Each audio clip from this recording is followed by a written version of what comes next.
Мен Тукайның теге ритмик, музыкаль камиллеккә килүе тәҗрибә аша булгандыр дип саныйдым үземнең яшьлек бер катлыгы белән заманында.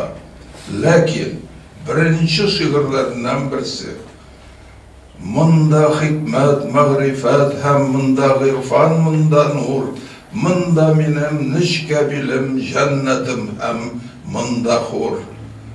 Bu derecede ritmik kamillik, avazlar orkestrovkası, bunun için bik zor ciddiği gerek.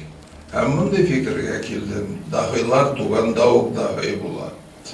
Tabiat alarını şuşulay barlıkka getiren.